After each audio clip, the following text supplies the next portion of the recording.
세상에 떠도는 기묘한 괴담들. 첫 번째 이야기, 울산에서 이사를 다니면서 실제로 겪었던 실화괴담. 저희 가족은 고향을 떠나면서 이사를 자주 해왔습니다. 처음엔 울산으로 가서 몇 달을 살다 최종적으로는 포항으로 내려와 정착하게 되었는데요. 포항에서 살면서도 자주 이사를 했습니다. 전세나 월세의 형태로 집을 전전해 오던 저희 가족은 저의 중학교 생활 때문에 학교와 가까운 주택에 새를 급히 들었습니다. 주택은 1층으로 이루어진 한 지붕에 두세 대가 사는 주택이었어요. 처음 이사를 와선 1년 정도 잘 살았습니다. 그 무렵에 청소년들이 그렇듯 가위도 눌려보고 악몽에도 시달렸습니다만 그건 그다지 문제가 되지 않았습니다. 누구에게는 그렇지 않겠지만 누군가에게는 흔히 일어나는 현상일 뿐이었죠. 사건은 제가 중학교 2학년이 되고 나서부터였습니다. 주인집 댁이 갑자기 이사를 가게 되어 주가되는 주택의 안채가 비게 된 것이죠. 신기하게도 주인집 아저씨는 그 비어있는 안채에 저희 가족을 싼 가격에 전세에 살게 해주었습니다. 그 당시 저희 가족은 싼 가격에 좁은 집에서 넓은 곳으로 옮길 수 있는 뜻밖의 기회에 주인집 아저씨의 호의를 받아 안채로 이사를 하게 되었습니다. 그때 저는 거실이 넓은 집은 난생 처음이어서 굉장히 들뜬 마음이었어요. 안방은 부모님과 초등학교 저학년이었던 남동생이, 작은 방은 저와 여동생이 같이 쓰게 되었습니다. 계절이 여름이 되었습니다. 제가 하복을 입고 있던 기억이 있으니 여름이 분명합니다. 잠을 자고 있는데 어디선가 뭔가 긁히는 소리가 들려왔습니다. 면이 좁은 것으로 둔탁한 시멘트 벽을 긁어내리는 소리였습니다. 처음엔 이 소리가 어디서 나는 소리인지 알 수 없는 정도로 방향성이 없었던 데다 소리도 미약했습니다. 그때만 해도 밖이나 다른 집에서 내는 소음이라고 생각하고는 잠결에 뜬 눈을 다시 감으며 잠을 청하려 했죠. 그런데 그 소리가 멈출 기미가 보이질 않는 겁니다. 누군가가 계속 손톱으로 벽을 긁어내는 것 같았습니다. 날이 밝으면 다시 등교를 해야 하는데 벽을 긁는 소리 때문에 잠을 잘 수가 없자 짜증이 나더군요. 그 와중에 여동생은 무사태평한 얼굴로 자고 있으니 더 짜증이 나서 이불을 걷어 자리에서 일어나 방 안에 불을 켰습니다. 소리는 계속해서 들려왔죠. 어디서 나는 소린가 싶어 벽을 돌아가며 귀를 대어 보았습니다. 그러자 그 소리가 책상이 붙은 벽에서, 즉 주방과 마주한 벽에서 소름 끼치게 선명한 소리가 들려왔습니다. 그것은 바로 맞은편 벽에서 누군가 정말 벽을 긁어내는 소리였습니다. 그제야 조금 무서운 느낌이 들었어요. 잠은 자야했기 때문에 방문을 열고 나와 거실을 걸어 바로 옆인 주방으로 향했습니다. 컴컴한 주방은 그저 고요하기만 했습니다. 불을 켜니 아무것도 없었죠. 이상하다 싶어 작은 방과 마주한 벽에 다시 귀를 대어 보았지만 아무런 소리도 들리지 않았습니다. 주방에서 죽치고 있어봤자 나오는 것도 없었기에 저는 다시 방으로 돌아갔습니다. 그러자 절 괴롭히던 그 소리가 감쪽같이 사라져 있더군요. 마음이 너무 불안했지만 너무 긴장해서 피곤했던 나머지 눕자마자 잠들었던 것 같네요. 그리고 날은 밝았지요. 하지만 그 일은 그날 하루만 해당되는 것이 아니었습니다. 다음 날 또는 며칠을 걸러서 벽을 긁어내리는 소리는 절 괴롭혔습니다. 하지만 그저 소리만 들렸던 거라 언젠가부터는 무시할 만하더군요. 그리고 어느 순간 벽을 긁는 소리가 멈추었습니다. 하지만 더 소름 끼치는 소리가 들려오기 시작했죠. 그런데 이번엔 침대 밑에서 소리가 들려왔습니다. 잠이 확 깨서 일어나려고 하는데 순간 심장이 떨어질 만큼 큰 소리로 누군가 침대 매트를 받친 나무판을 쳐 올렸습니다. 쾅하고 베개를 통과해서 둔탁한 소리가 귀로 파고들었습니다. 저는 혼비백산에서 비명을 지르며 방에서 뛰쳐나왔습니다. 제 비명 소리에 놀란 부모님께서 안방에서 나오셨고 자고 있던 여동생도 잠에서 깨어났을 정도였습니다. 놀라서 우는 저를 안아주신 엄마에게 누가 침대 밑에서 주먹으로 쳤어라고 횡설수설하며 매달리자 제가 악몽을 꾸다 놀라서 그러신 줄 알고 달래주시더군요. 부모님께서 침대 밑을 확인해 보았지만 다행이라고 해야 할지 아무도 없었습니다. 그렇게 한밤중에 한참을 부산스레 움직이다 조금 진정이 된 듯 보이자 저를 방에 보내시고 부모님은 다시 안방으로 가셨습니다. 전 침대에 누워 정말 꿈이었던 건지 가위로 헛소리를 들었던 건지 긴가민가해지기 시작했습니다. 불이 꺼진 방 안은 다시 잠든 여동생의 숨소리만 들릴 정도로 고요했습니다. 하지만 저는 잠이 오지 않아서 가만히 누워 베개에 귀를 대었죠. 조용했습니다. 그제야 안심이 되었던지 잠이 솔솔 오더군요. 그리고 선잠이 들었습니다. 그런데 다시 귓가에 손톱으로 뭔가 긁어내는 소리가 들려왔습니다. 반사적으로 눈이 번쩍 뜨였죠.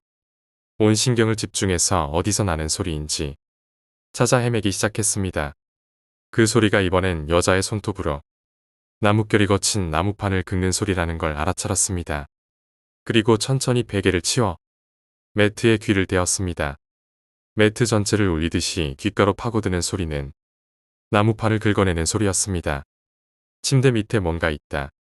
그런 직감이 들었습니다. 심장의 두근거림이 온몸을 휘젓더군요. 공부 때문인지 귀도 멍멍해지는 것 같았습니다. 확실하게 침대 밑에서 들려온 소리에 전 퍼뜩 일어나 불을 켰죠. 그리고 한참을 침대 밑에 어두운 곳을 노려만 보았습니다. 저 밑에 뭐가 있는지 보고 싶은 마음, 그리고 무서워서 그만두고 싶은 마음이 절반이었어요.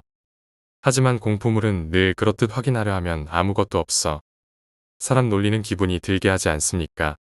바닥에 쪼그려 앉아 침대 밑으로 눈을 댄 저의 눈에는 아무것도 보이지 않았습니다. 그날부터 자는 것이 무서워졌습니다. 가위에 눌리지는 않았지만 멀쩡히 의식이 있는 상태에서 들리는 괴상한 소리는 저를 불면증이 걸릴 정도로 몰아세웠습니다.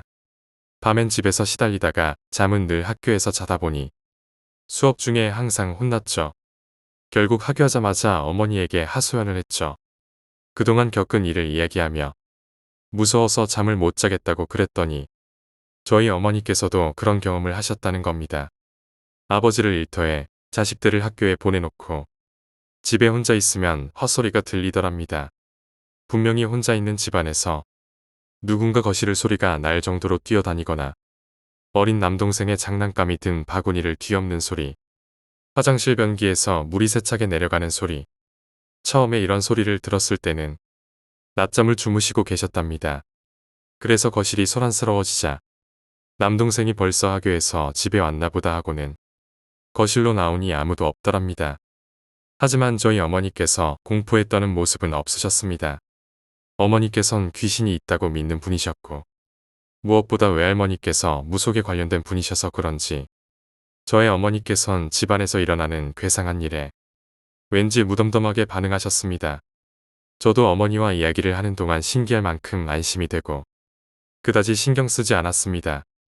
신기하게도 신경 쓰지 않게 된 후부터 작은 방에서 밤마다 절 괴롭혔던 소음이 차츰 들리지 않게 되었습니다. 하지만 무덤덤하시던 저희 어머니를 행동하게 만든 일이 발생하게 됩니다. 원인은 저에게 있었죠. 전 교우 관계가 원만한 학생이었습니다. 불량 학생도 아니었고 친구도 많았으며 친구들과 크게 싸운 적도 없었습니다. 그런데 어느 날, 그날따라 학교에 가기가 싫더군요. 사실 학교 가고 싶은 날이 없었지만 그날처럼 학교 가기 싫은 날이 없었습니다. 저희 집과 제가 다니던 중학교는 겨우 5분도 안 되는 거리에 있었기 때문에 학교에 가기란 굉장히 쉬웠습니다. 하지만 학교 정문을 몇 걸음 앞두고 전 생전 처음으로 발길을 돌렸습니다. 등교를 하고 싶지 않았어요. 하지만 학교에 가야 한다는 생각은 머릿속에 있었던 터라 학교를 등지면서도 매우 불안했습니다. 한참을 집과 학교 주변만 어슬렁거리다가 1교시의 종소리가 들리는 순간 전 집으로 도망쳤습니다. 하지만 집엔 어머니가 계시기 때문에 걸리면 혼난다는 생각에 몸을 숨겨 보일러실 문 앞에 쪼그리고 앉았죠. 다음 날도 그 다음 날도 등교만 하려고 하면 학교를 눈앞에 두고 가고 싶어져서 도망쳤습니다. 하지만 꼬리가 길면 밟히는 법이죠. 학교에서 연락을 받은 어머니께서 그날 아침 절 주시하셨나 봅니다. 또 보일러실 앞에 숨어 있는데 어머니께서 오시더군요. 어머니는 화내지 않으셨어요. 그냥 조용히 여기서 왜 이러고 있어? 라고 말씀하시며 저를 데리고 안방에 가셨습니다. 그리고 담임 선생님께서 연락이 왔다며 왜 학교를 안 갔냐고 물으셨습니다. 하지만 전 대답해 드릴 것이 없었습니다. 이유가 없었으니까요. 따돌림 당한 것도 아니고 친구와 싸운 것도 아니고 담임이 싫은 것도 아니었습니다. 그냥 학교에 들어갈 수가 없었습니다. 눈물만 뚝뚝 흘리면서 모르겠다고 하니 어머니는 알았다고 하시며 오늘까지 집에서 쉬라고 하셨습니다. 그리고 내일부터는 꼭 학교에 가는 거다라고 하시면서 저를 다독여 주셨어요. 그리고 다음날 어머니의 배웅을 집에 대문 앞까지 받으면서 등교를 하게 되었습니다. 신기하게도 정문 앞까지는 저왔습니다. 들어가면 담임 선생님께 혼나는 게 당연한데도 이상하게 마음이 들떴습니다. 며칠 만에 학교에 오니 기쁘기도 했던 것 같아요. 교실에 가자마자 반 아이들에게 둘러싸여 왜 학교를 오지 않았냐며 묻자 좀 아팠다고 둘러댔습니다. 담임 선생님께 불려가서 한동안 걱정스러운 설교를 듣고 복도로 나오는데 괜히 웃음이 나더라고요. 신기할 정도로 기분이 좋았습니다. 수업을 마치고 화색이 도는 얼굴로 어머니에게 가서 학교 다녀왔습니다. 하고 인사를 했죠. 하지만 어머니에게 학교 가지 않은 것을 걸린 날 제가 몰랐던 이야기가 하나 있었습니다. 며칠 전 어머니께선 친분이 있는 무속인과 이야기를 하게 되었답니다. 그분이 말씀하시길 제가 학교로 다니는 길목에 잡귀들이 둘러싸서 제가 학교를 못 가게 막고 있더래요. 이 잡귀를 달래서 쫓아내면 제가 다시 학교 다닐 수 있게 될 거라면서 어떤 방법을 가르쳐 주셨다는데 지금 제가 기억하고 있는 건 어머니께서 미역국에 밥을 말아 저의 등굣길에 뿌려두셨다는 겁니다. 그렇게 하고 나서 밤에 꿈을 꾸셨는데 잡귀들이 오랜만에 잘 먹었다고 인사를 하고 가더래요. 그 후 제가 정말 아무 말 없이 학교에 잘 갔다는 겁니다. 어머니 이야기 들으던 중에 꺼림칙한 것이 하나 있더군요. 무속인의 말에 따르면 집에 웬 할머니께서 칼을 쥐시고는 무서운 얼굴로 식구들에게 나가라고 외치며 배회한다고 합니다. 그 전이라면 어머니께서도 이런 이야기에 신경 쓰지 않았지만 무속인께서 제가 학교에 가지 않았던 일을 해결하는 바람에 무시할 수 없는 이야기가 된 것입니다. 결국 저희 가족은 집주인의 호의로 받은 전세를 물리고 다른 동네로 이사를 했답니다. 그 뒤로 집에서 이상한 경험을 하는 일은 없었습니다. 두 번째 이야기, 복숭아 나무 괴담.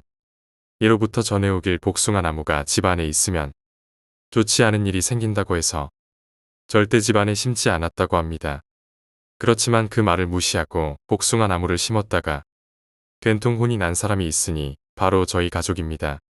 제가 초등학교에 다닐 무렵 마당의 한가운데에 복숭아 나무가 한 그루 있었습니다. 아버지께서 꽃이나 나무를 심는 걸 좋아하셨는데 아마 다른 나무라고 착각하시고 심으셨던 것 같습니다.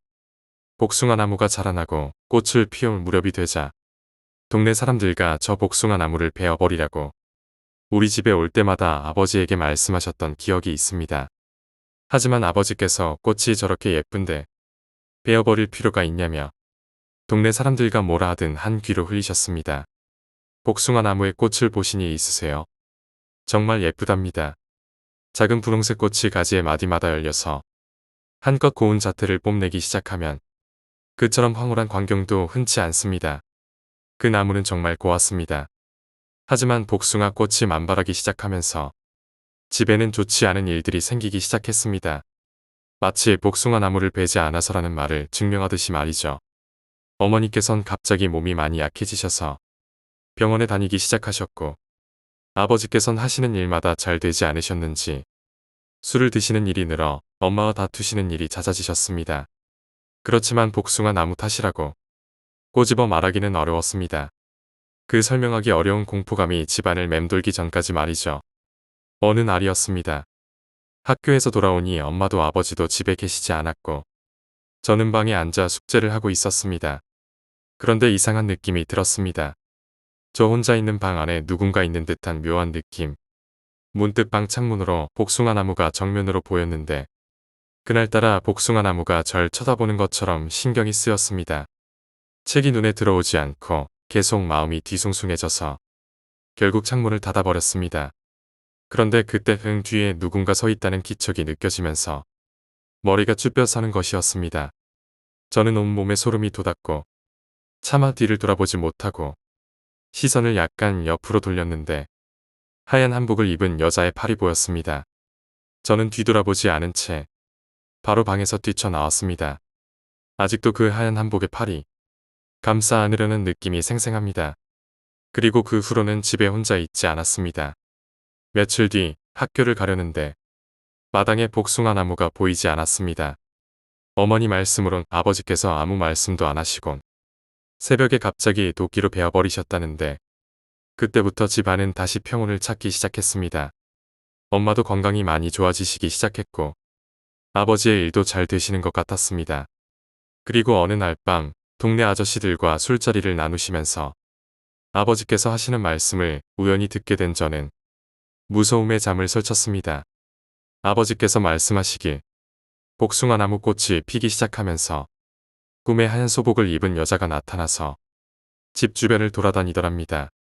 그리고 복숭아 꽃이 아니라 한복을 입은 여자의 손이 나와서는 아버지께 이리 오라고 손짓을 했는데 결국 견디다 못한 아버지께서 새벽에 일어나 복숭아 나무를 베어버리신 것이었습니다. 그 후로는 꿈에 나타나지 않았다고 합니다. 세 번째 이야기, 용암무당의 진홍굿. 학교 선배에게 들은 이야기입니다. 선배께선 어릴 적에 할머니와 함께 살았는데 할머니께서 치매로 고생하고 계셨다고 합니다. 치매라는 게 본인도 힘들겠지만 가족들의 고생이 이만저만이 아닌 터라 할머니께서 가끔 정신을 찾으시면 눈물을 흘리면서 방에서 울곤 하셨다는데 어느 날 선배가 학교에 다녀오니 아무도 없고 집안이 조용하더랍니다. 그래서 할머니가 주무시다가 또 우시나 싶어 방문을 열었는데 그만 뭔가를 보고 말았답니다. 할머니께서 천장에 매달려 있는 모습을 말이죠. 그렇게 할머니는 갑작스럽게 돌아가시고 장례 준비로 집안은 한동안 부산스러웠습니다. 우선 병원으로 돌아가신 게 아니라서 이런저런 문제도 있었지만 치매로 인해 고민하다 목을 메어 자살한 것으로 결론이 지어져서 장례는 순탄하게 끝이 났습니다. 그런데 장례가 끝나고 할머니의 빈 방을 청소하고 정리하던 중 선배는 이불더미 속에서 낡은 반지 하나를 발견했습니다. 할머니의 반지인 모양인데 아무도 신경 쓰지 않는 것 같아 선배는 할머니의 유품으로 간직하고 싶다는 생각에 몰래 그 반지를 지갑에 넣어두셨다고 합니다. 장례가 끝나고 얼마 후 집안에서는 진홍굿을 하게 되었습니다. 아무래도 돌아가신 것이 좋게 돌아가신 게 아니니 용암무당을 불러 한번 굿을 해서 할머니의 혼을 위로해 드려야겠다는 생각이었을 겁니다. 굿이 한창 시작되고 선배께선 호기심에 굿을 구경하고 있는데 무당이 한참 춤을 추다가 갑자기 온몸을 떨더니 내가 목 매달아 죽는데 집안에 아무도 없어. 다 어디로 내뺀 거야. 배가 고파 죽겠다. 할머니께서 살아계셨을 때의 목소리. 그 쉰 듯한 목소리로 말하는 것이었습니다. 그러자 일제히 가족들이 잘못했다고 빌기 시작했고 구경하던 사람들이 수군거리기 시작했습니다. 이윽고 무당이 갑자기 선배 앞으로 다가오더니 선배와 눈이 마주쳤는데 선배는 순간적으로 할머니 얼굴을 본 듯한 생각이 들어 눈을 피해버렸답니다. 그러자 무당이 갑자기 말을 꺼냈습니다. 반지 말아요. 그거 내 거예요. 내가 가져갈 거예요. 선배는 너무 공포스러웠던 그 순간을 절대로 잊을 수 없다고 합니다. 할머니의 시신을 발견했던 그 순간보다도 더 무서웠던 순간이 바로 그때 무당의 시선을 마주한 순간이었다고 합니다. 선배가 떨리는 손으로 지갑에서 반지를 꺼내자 다시 가족들이 웅성거리기 시작했습니다. 그도 그럴 것이 반지 얘기는 누구에게도 한 일이 없었기 때문입니다. 그날 이후로 선배는 귀신의 존재를 믿게 되었다고 합니다. 그리고 죽은 사람의 물건을 함부로 만지는 것이 아니라는 것도 말이죠. 네 번째 이야기, 산 중턱에 소름 끼치는 2층 집. 삼촌께서 겪으신 일입니다. 오래전에 삼촌께서 친구분들과 등산을 하셨답니다. 오랜만에 오르는 산이라 정신없이 산을 오르기 시작하셨는데 한참 올라가다 보니 산 중턱쯤에 2층 집이 있었다고 합니다. 삼촌께선 이런 데가 웬 집인가? 여관 같지도 않은데 라고 생각했으니 당시에는 깊이 생각하지 않고 계속 오르셨답니다. 그리고는 산 정상에 올라 친구분들과 술을 드셨는데 어느새 날은 저물어서 밤이 되었다고 합니다. 하지만 삼촌께서 뭔가 홀린 사람처럼 산을 내려가셨는데 친구분들은 소변 보러 가시는 줄 알았답니다. 삼촌께선 영문도 모르게 내려가시다가 문득 화장실이 보여서 볼일을 보셨고 술에 너무 취해서 그 자리에 잠들었다고 합니다. 시간이 얼마나 지났을까요? 삼촌께서 일어나 보니 칠흑 같은 어둠 속의 방에 누워 계셨다고 합니다. 삼촌께서 내가 왜 여기 있지 하며 너무 놀라 방을 나가려고 했는데 갑자기 몸이 움직이지 않았고 방에 창문이 하나 있었는데 그곳에서 하얀 머리카락이 보이더니 서서히 위로 올라왔다고 합니다. 그리고 창문에 나타난 건 하얀 머리카락을 지닌 주름진 할머니의 얼굴이었습니다. 삼촌께선 너무 놀라서 도망치려고 했지만 몸은 더더욱 움직이지 않아 바닥에 누워 할머니의 얼굴을 계속 바라보고 있어야 했습니다. 하지만 그게 끝이 아니었습니다. 할머니의 얼굴이 올라오고 손이 하나 올라왔는데 하얀 피부에 아기 손이 서서히 올라왔다고 합니다. 그리고 나서 기절하셔서 그 이후의 일은 기억나지 않는다고 합니다.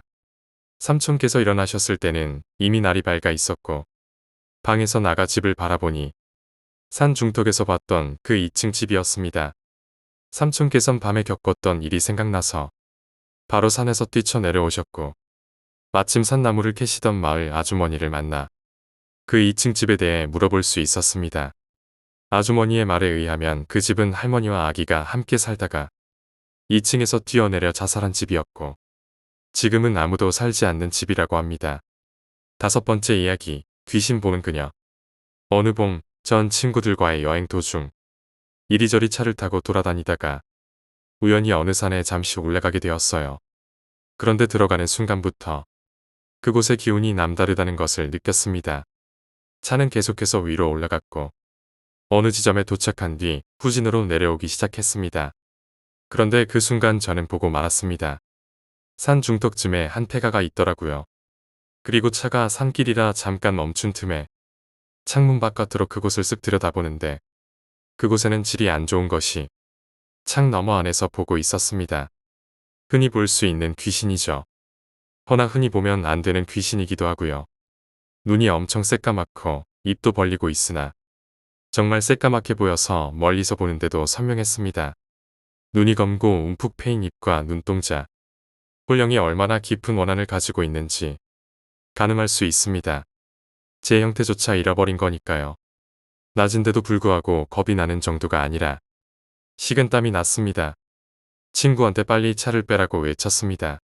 그것은 집 바깥으로 나와서 우리를 바라보고 있었습니다. 그것은 사람들을 불러내고 있었어요. 오면 빛과 어둠의 경계에 있으면서 사람이 그 안으로 넘어오기만을 기다리고 있었어요. 전 사람들을 재촉해 산에서 내려갔습니다. 그런데 문제는 등골이 오싹하다 못해 눈물이 날 것 같은 거예요. 자동차 안에서 뒤를 돌아보았습니다. 그것이 쫓아오고 있었습니다. 운전하는 친구와 다른 아이들은 볼 수 없겠지만 전 확실히 알 수 있었습니다. 작은 아이들과 성인인 듯한 남성과 여성 모두 그 흉가의 위아래에 옹기종기 서서 저희를 보고 있었습니다. 그것을 전문적인 용어이면서 쉬운 말로 찍었다고 하죠. 바로 저와 우리를 찍은 겁니다. 그 중에 유난히 마르고 머리카락이 긴 여성이 차를 따라오기 시작했습니다. 아마 창 안에서 저와 눈이 마주쳤던 그것이겠지요. 절뚝거리면서 걷는 것이 분명히 죄를 지냈음에도 불구하고 무언가 잘못된 듯 싶었습니다. 하얀 옷을 입었다는 것은 제사를 치러 주었다는 것이죠. 처녀 귀신일지도 모르겠습니다. 처녀 귀신은 예로부터 기운이 강해서 머리만 따로 잘라 사거리에 묶거나 하는 일이 많았습니다. 저렇게 원한을 가지고 절뚝거리며 따라온다는 것은 죄를 엉터리로 지내줬거나 사무치는 원한이 있거나 아니면 누군가가 그들을 자극한 것이겠죠. 그것은 다행히도 영화처럼 뛰어오지는 않았어요. 꾸준히 느리지도 빠르지도 않게 따라왔고 전 그 사실을 저밖에 모르니 열심히 속으로 기도를 외웠습니다. 부디 빨리 그것들의 기운이 서려있는 숲을 나오기를. 다행히도 숲을 나와서 도로의 신호등에 섰습니다. 뒤에 창문으로 보니 그것이 없더라고요. 그래서 안심하며 창문을 내리려는 순간 그것은 창문에 붙어 있었습니다. 발끝은 숲이 끝나고 도로가 나오는 경계선에 대고서는 몸을 찢듯이 최대한 기형학적으로 늘려서 창문에 매달려 있었습니다. 검게 누군가 파는 듯한 눈으로 창에 밀착해서 우리를 보고 있었습니다. 너무 놀라서 소리를 지르려다가 그렇게 되면 내가 표적이 되어 정말 일이 생길 것 같아 입을 다물었습니다. 신호가 바뀌고 차가 출발하면서 악착같이 매달려 있던 귀신은 떨어져 나갔습니다. 그리고 저는 뒤를 돌아본 순간 알았습니다. 그 산 옆의 숲이 모두 묘지였다는 걸요. 지금도 말하면서 소름이 돋아요. 그녀는 마지막까지 우리 차를 보고 있었습니다. 그 산에서 나올 수는 없는 것 같았지만 누군가 아무도 돌봐주지 않는 것 같았어요. 전 그날 이후에 약간의 후유증이 있었지만 그래도 시간이 지나니 괜찮아지더군요. 다행히 그것은 따라오지 못했습니다. 그런 것들을 많이 본다고 해서 적응이 되는 건 아닌 것 같아요. 호기심에 그들을 자극하지 마세요. 정말 가까운 데에 있어요. 정말 상상도 못할 만큼 가까운 곳에 말이죠. 6번째 이야기, 귀신 들린 자동차. 어느 날이었습니다. 어머니께선 운전면허를 따신 지 이틀째. 자동차를 한 대 살까 고민 중이었는데 마침 지인 중 한 분께서 타지 않는 자동차를 주시겠다고 했습니다. 아는 사람이 가져온 자동차는 흰색 중고 소나타였습니다. 아주 깨끗하게 썼죠. 중고이긴 하지만 몇 년은 더 탈 수 있답니다. 사실 원래 주인이 내 친척인데 조금 사연이 있어서 저한테 줬었죠. 하지만 저한테 이미 차가 있어서 드리는 거랍니다. 그리고 그날 저녁 평소에 성미도 급했던 어머니께선 차를 타보고 싶어서 견딜 수가 없었습니다. 하지만 혼자 타고 가는 건 싫었기에 옆집 사시는 아주머니와 함께 드라이브를 하셨다고 합니다. 어머니께서 아직 운전에 서투르셨기에 사람이 한산한 도로를 골라 드라이브를 하고 계셨는데 날이 저물어 점점 어두워지자 차를 유턴시켜 집으로 돌아오고 계셨을 때였습니다. 어머니께서 창문을 열기 위해 버튼을 눌렀는데 창문이 열리지 않았습니다. 몇 번이고 눌러보았지만 창문은 열리지 않았고 무언가 이상하다고 느껴 브레이크를 밟았는데 브레이크조차 들지 않았습니다. 당황한 어머니께선 옆집 아주머니에게 차가 이상하다는 말을 하기 위해 조수석으로 고개를 돌렸는데 정말 놀랍게도 조수석엔 아무도 없었습니다. 창문을 열기 전까진 계셨는데 말입니다. 구석으로 고개를 돌렸는데 옆집 아주머니는커녕 조수석에는 아무것도 없었습니다. 창문을 열려고 하기 전까지만 해도 이야기를 나누었는데 말입니다. 어머니께서 차에서 빨리 내려야겠다는 생각이 들어 브레이크를 밟았지만 여전히 브레이크는 들지 않았고 당황한 채로 계속 운전을 하고 있는데 조수석에서 왠지 모를 시선이 느껴지셨답니다. 그리고 어머니께서 조수석을 보셨을 때 피투성이의 여자가 자신을 무표정으로 바라보고 있는 것이었습니다. 어머니께선 너무 무서워서 옆자리를 보려고 하지도 않은 채 앞만 보고 운전을 계속 하셨고 몇 분이 지났을까? 옆으로 슬그머니 바라보니 조수석엔 아무도 없었습니다.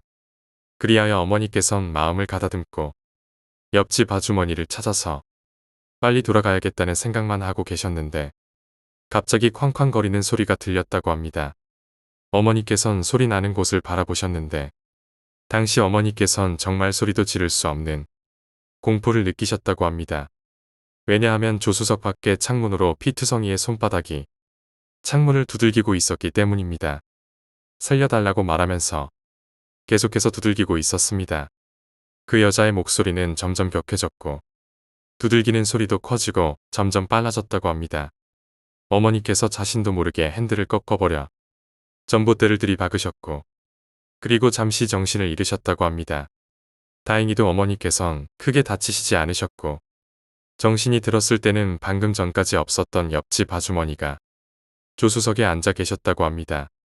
하지만 옆집 아주머니께서 어머니보다 더 겁에 질린 모습이셨다고 합니다. 온몸에 공포로 잠식당한 채 벌벌 떨고 계셨는데 아주머니의 입에서 나온 이야기는 어머니께서 겪으신 이야기보다 더 오싹한 것이었습니다. 어디 갔었어요? 계속 거기 있었던 거예요. 분명히 거기 있었어요. 당신은 온데간데 없이 운전대가 움직이고 브레이크와 창문을 여는 손잡이만 미친 듯이 움직였어요. 그리고 피투성이의 여자가 창문 밖에서 나를 보고 살려달라고 했어요. 어머니께서 아주머니께서 사라진 것과 귀신을 체험했다면 아주머니는 어머니께서 사라지고 귀신을 체험한 것이죠. 결국 어머니는 그 차를 폐기하셨습니다.